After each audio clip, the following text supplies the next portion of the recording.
नमस्कार, आप सबका स्वागत है ट्रांसपोर्ट इमेज में। मैं हूं विदिशा। आइए नजर डालते हैं अब तक के अहम खबरों पर।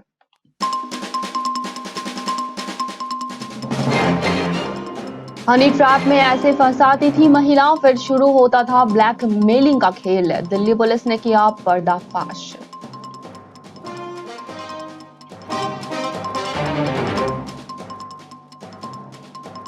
दिल्ली म्यूनिसिपल कॉरपोरेशन के मेयर, डिप्टी मेयर और स्टैंडिंग कमेटी सदस्यों का चुनाव तीसरी बार टल गया।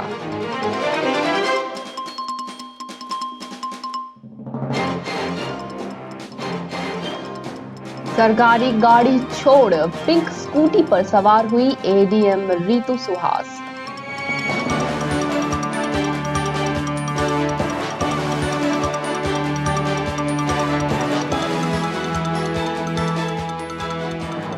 जैन मंदिर में हुई चोरी, मूर्तियों की आंखें और भुइयां निकलकर ले गया चोर। प्रतिमाओं को भी किया खंडित।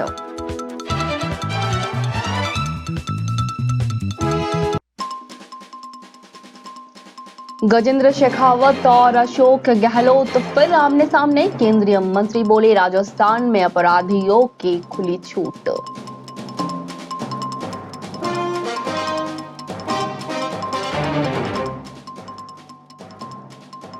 बिहार के समस्तीपुर में गायब हुई 2 किलोमीटर लंबी रेल पटरी। रेलवे विभाग में मची हड़कंप।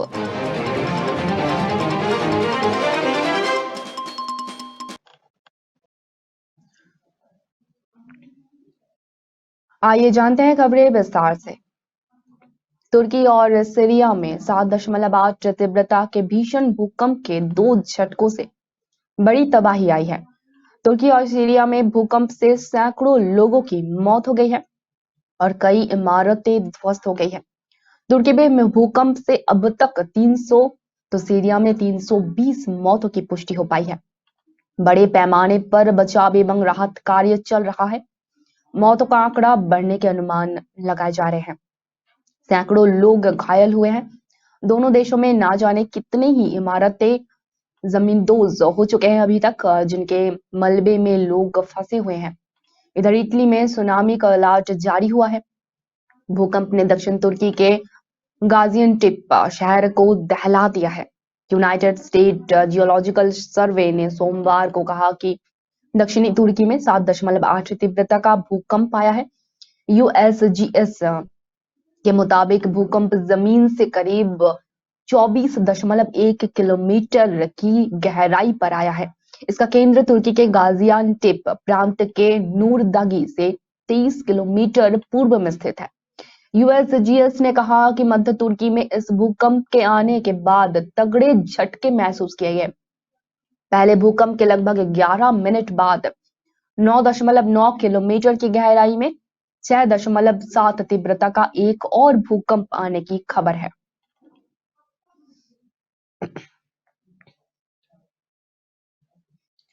ट्रेन में सफर के दौरान मिलने वाला खाना अगर पसंद नहीं है तो अब जो चाहे वही मंगवा सकते हैं। आप यहाँ खाना नहीं चाहते हैं तो आपके लिए ये खबर अच्छी है। रेलवे ने आपके लिए विकल्प दिया है। आप व्हाट्सएप के जरिए अब खाना ऑर्डर कर सकते हैं। रेलवे की पीएसयू आईआरसीटीसी ने ये नई सुविधा उपलब्ध करवाई है। इसके लिए नंबर भी जारी कर दिया गया है।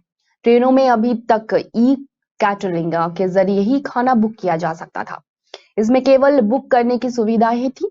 ये वन वे ही होता था, यानी कि विकल्प नहीं होता था। या आप कोई सुझाव देना चाहते हैं तो खाना वहीं से ही ऑर्डर करना पड़ता था या यात्री को वही खाना उपलब्ध करवाया जाता था। लेकिन अब व्हाट्सएप के जरिए यात्री अपने मनपसंद खाने को रेल में ऑर्डर कर सकते हैं और वो खाना मंगवा कर खा सकते हैं। यानी इसमें रेस्तोरां के विकल्प भी दिए गए हैं। मौजूदा समय आईआरटीसी के कैटरिंग के जरिए 5000 मील प्रतिदिन खाने की सप्लाई कर रहा है रेलवे।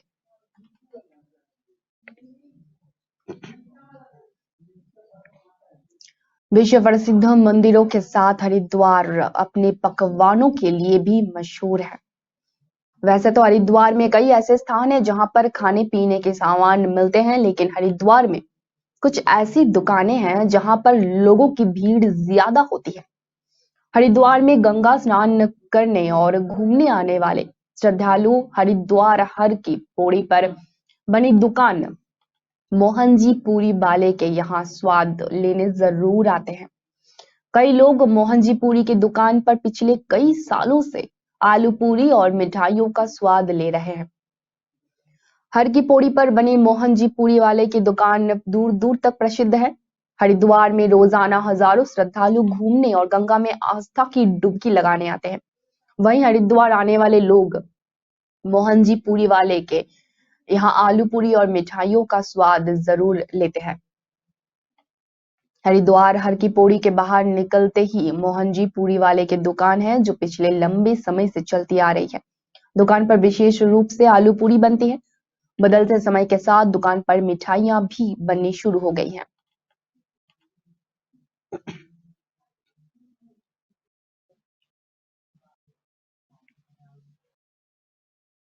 झारखंड के गुमला जिले में अपराधी बेखौफ हैं। उनके मन में कानून का भय जाता रहा है। पुलिस को चुनौती देते हुए बदमाश आए दिन लूट व हत्या जैसे वारदातों को अंजाम दे रहे हैं। ताजा मामले में अपराधियों ने बीते रात घर में घुसकर एक वृद्ध की धारदार हथियार से हत्या कर दी। घटना डुमरी थाना क्षेत्र के लट्ठा टोली गांव की है, जहां 65 वर्षीय बर्थोलमी कुजुर्ग की बीते रात घर में घुसकर हत्या कर दी गई। वारदात के वक्त वृद्ध घर में अकेले थे। घर के बाकी सदस्य उनके बेटे के इलाज के लिए गुमला गए हुए थे। इसका फायदा उठाकर बदमाशों ने घर में घुसकर हथियार से वार कर वृद्ध की हत्या कर दी। परिवार के लोग सोमवार की सुबह जब अस्पताल से वापस लौटे तो उन्हें घटना का पता चला। वृद्ध की खून से लथपथ लाश फर्श पर पड़ी हुई मिली। इसके बाद परिजनों ने पुलिस को सूचना दी तो पुलिस मौके पर पहुंचकर शव को अपने कब्जे में लेकर उसे पोस्टमार्टम के लिए भेज दिए। पुलिस परिजनों व पड़ोसियों से अभी पूछताछ कर रही है। राजस्थान के सिरोही जिले से बड़ी खबर सामने आई। यहां स्थित जैन मंदिर में चोरी की घटना को अंजाम दिया गया है।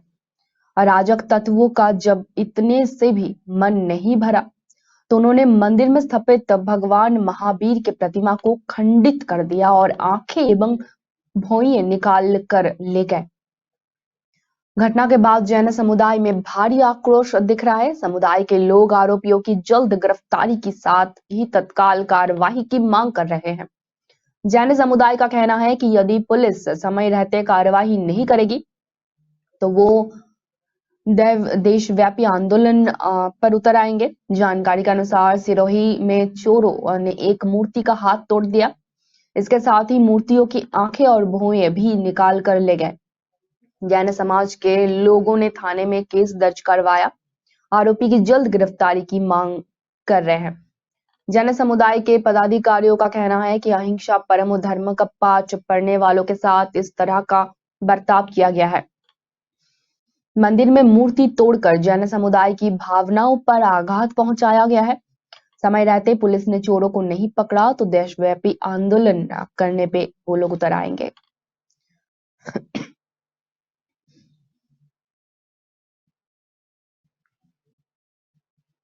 राजस्थान में साल के अंत में होने वाले विधानसभा चुनाव को लेकर जहां राजनीतिक पटरियों ने अपनी अपनी कमर कसते हुए तैयारियां तेज कर दी है, तो वहीं सूबे में राजनीतिक बयानबाजी भी जमकर तेज हो रही है। सत्ताधारी दल कांग्रेस के साथ ही विपक्षी दल बीजेपी और आरएलपी के नेता विभिन्न मुद्दों पर एक दूसरे पर जमकर कटाक्ष कर रहे हैं। केंद्रीय जल शक्ति मंत्री गजेंद्र सिंह शेखावत ने अपने बयानों और सवालों से मुख्यमंत्री को एक बार फिर घेरे में ले लिया है। प्रदेश में इन दिनों एक और विधानसभा सत्र चल रहा है और जहां प्रतिदिन सत्ता पक्ष और विपक्ष में तीखी बहस देखने को मिल रही है, तो वहीं इन नेताओं के बीच डिजिटल प्लेटफॉर्म पर भी जमकर बाकी युद्ध जारी है। इसी कड़ी में केंद्रीय जल शक्ति मंत्री गजेंद्र सिंह शेखावत ने सूबे के बिगड़ती कानून व्यवस्था को लेकर मुख्यमंत्री अशोक गहलोत को जमकर कोसा। पिछले लंबे समय से प्रदेश बीजेपी नेता सूबे के बिगड़ती कानून व्यवस्था को बड़ा मुद्दा बना रहे हैं।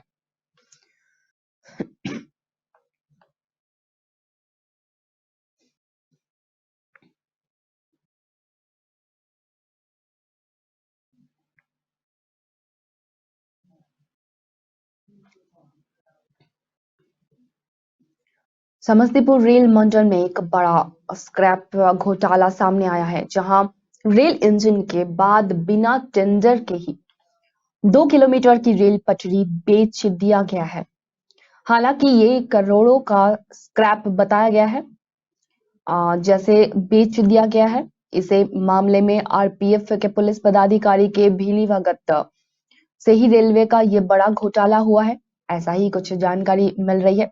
हालांकि ये स्क्रैप घोटाला सामने आने के बाद समस्तीपुर रेल मंडल के सुरक्षा आयुक्त ने झंझारपुर आरपीएफ पोस्ट के प्रभारी श्रीनिवास और मधुबनी के मुकेश कुमार सिंह को सस्पेंड कर दिया है। बताया जा रहा है कि समस्तीपुर रेल मंडल के पंडाल स्टेशन से लोहा चीनी मिल के लिए रेलवे लाइन बिछाई गई थी। हालांकि काफी समय से चीनी मिल बंद होने के कारण इस लाइन को बंद कर दिया गया था।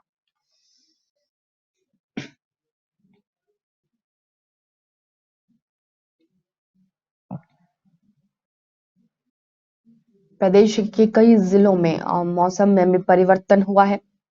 पूरे उत्तर बिहार के लोगों को अभी ठंड से राहत नहीं मिलने वाली है। पछुआ हवा की वजह से लोगों को कनकनी महसूस हो रही है।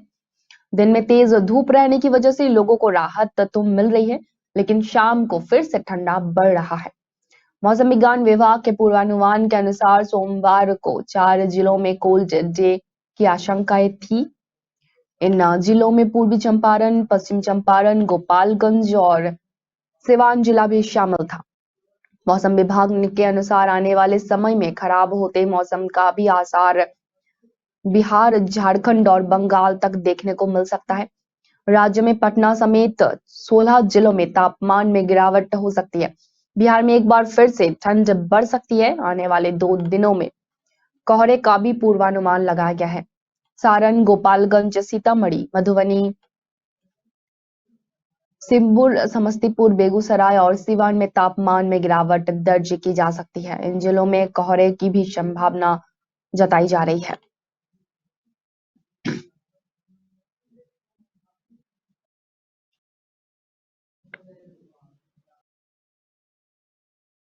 बिहार की राजधानी पटना के अलग-अलग रेलवे स्टेशन को नए बने बस स्टैंड से जोड़ने के लिए अलग-अलग रूटों पर कई बसों का परिचालन किया जा रहा है। पिछले कई दिनों से लगातार इन बसों का ट्रायल हुआ। ट्रायल सफल होने के बाद अब किराया घोषित कर दिया गया है।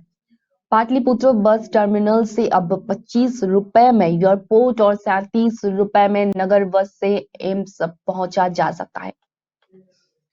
गांधी मैदान और दानापुर स्टेशन के लिए भी सीधे नगर बस सेवा की उपलब्धियां और सुविधा पाटलिपुत्र बस टर्मिनल से मिल सकेगी। नॉन एसी का न्यूनतम किराया 6 रुपया तो वहीं एसी का 11 रुपया रखा गया है। बिहार राज्य पथ परिवहन निगम की ओर से संचालित बस सेवा में 75 नए सीएनजी बसों का शामिल किया गया है। इनमें 25 एसी और 50 नॉन एसी बस भी शामिल है। इनमें 61 बसों को सिटी बस सेवा में शामिल किया गया है, जिनमें 21 एसी और 40 नॉन एसी बस है। इन बसों का परिचालन शुरू होने से नगर सेवा की बसों की कुल संख्या बढ़कर 145 हो गई है।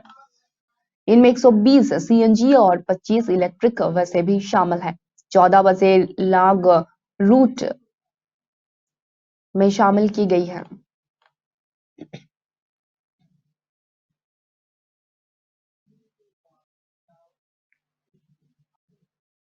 कोशी समेत सहरसा जिले बसियों के लिए एक अच्छी खबर सामने आ रही है। सहरसा स्टेशन पर जल्द एयरपोर्ट जैसा नजारा देखने को मिलेगा। अमृत भारत स्टेशन योजना की सूची में सहरसा स्टेशन और सिमरी बख्तियारपुर स्टेशन को शामिल कर दिया गया है, जहां करोड़ों रुपए की लागत से इन स्टेशनों को अब नया रूप दिया जाएगा, जिससे एयरपोर्ट जैसा नजारा इन स्टेशनों पर देखने को मिलेगा। दरअसल वित्त मंत्री निर्मला सीतारमण द्वारा बीते 1 फरवरी को संसद में पेश किए गए आम बजट में सहरसा जिले के स्थानीय सहरसा रेलवे स्टेशन, सिमरी, बख्तियारपुर सहित बिहार के कुल 47 रेलवे स्टेशनों को अमृत भारत स्टेशन योजना की सूची में शामिल किया गया है।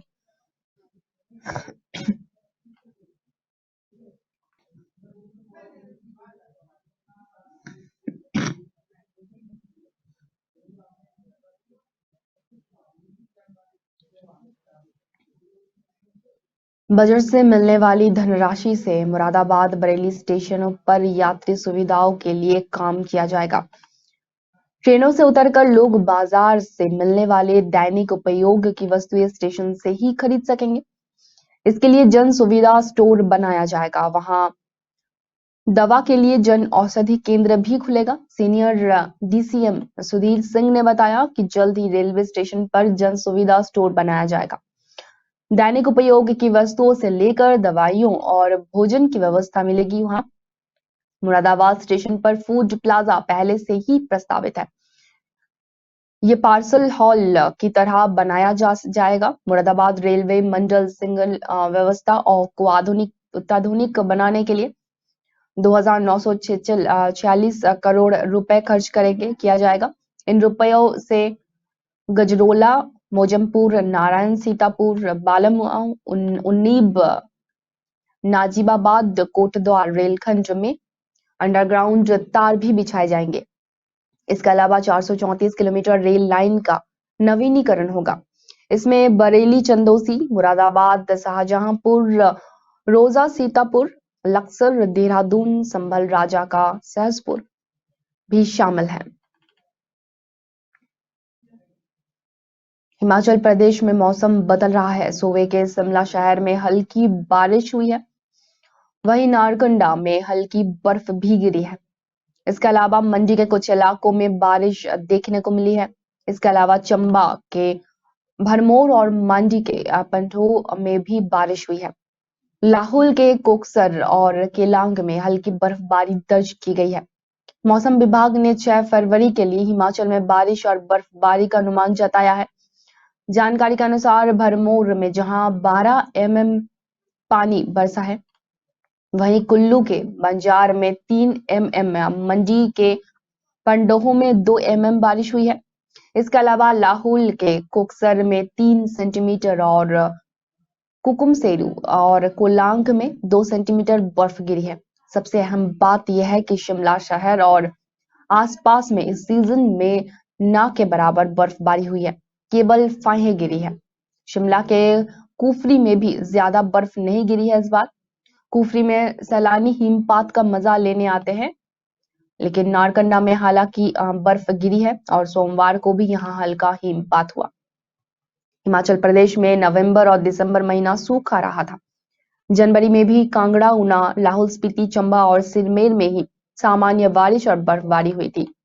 बारिश और बर्फबारी न होने से किसान, बागवान, पर्यटन कारोबारी सहित आम लोग भी मायूस हैं।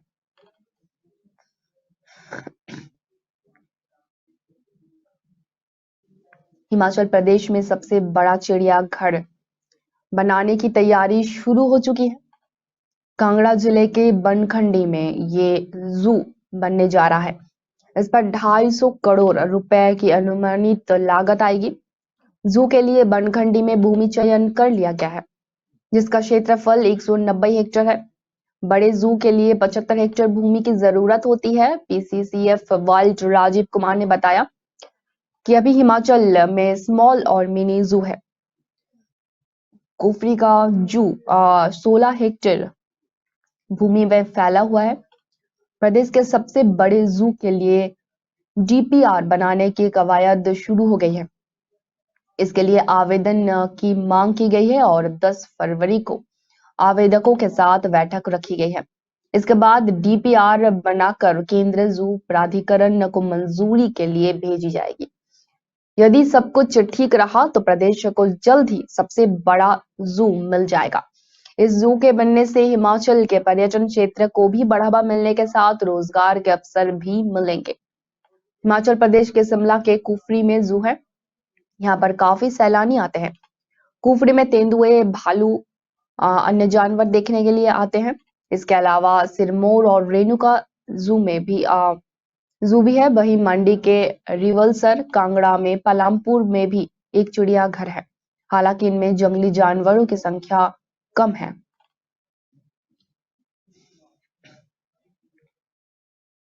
नागरिक उड्डयन महानिदेशालय यानी कि डीजीसीए इन दिनों विमान कंपनियों के खिलाफ लगातार सख्त कार्रवाई कर रहा है।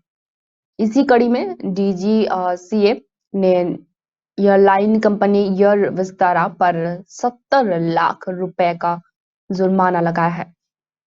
ये जुर्माना एयर विस्तारा की तरफ से पूर्वोत्तर क्षेत्र में कम उड़ानों की संख्या होने पर लगाया गया है। डीजीसीए के मुताबिक एयरलाइन ने जुर्माना का भुगतान भी कर दिया है। ये जुर्माना अक्टूबर 2022 में एयरलाइन की तरफ से नियमों के अनदेखी करने के लिए लगाया गया है। अप्रैल 2022 के लिए विस्तारा की उपलब्ध सीट किलोमीटर 0.99% पाया गया है, जो पूर्वोत्तर मार्गों पर अनिवार्य 1% से भी कम थी, जिसके चलते जुर्माना लगाया गया था। इस मामले पर प्रतिक्रिया देते हुए विस्तारा के एक प्रवक्ता ने कहा, विस्तारा पिछले कई वर्षों से आरडीजी का पूरी तरह से पालन कर रही है। हम लगातार अलग अलग कैटेगरी में अपेक्षित एएसकेएम से अधिक उड़ानें तैनात कर रहे हैं, जैसे कि आरडीजी नियम में निर्धारित किया गया है। हालांकि प्रवक्ता ने स्वीकार किया है कि बगडोगरा हवाई अड्डे के बंद होने के कारण कुछ उड़ानें रद्द करनी पड़ी, जिससे अप्रैल 2022 में आवश्यक उड़ानों की संख्या में केवल 0.01% की कमी आई है। नागरिक उड्डयन मंत्रालय के प्रमुख कार्यक्रम क्षेत्रीय संपर्क योजना उड़ान के 5 साल पहले ही पूरे हो चुके हैं। इस योजना के तहत पहली उड़ान अप्रैल 2017 में शुरू की गई। ये योजना अक्टूबर 2016 में आम नागरिक की आकांक्षाओं को पूरा करने के उद्देश्य से ही शुरू की गई थी।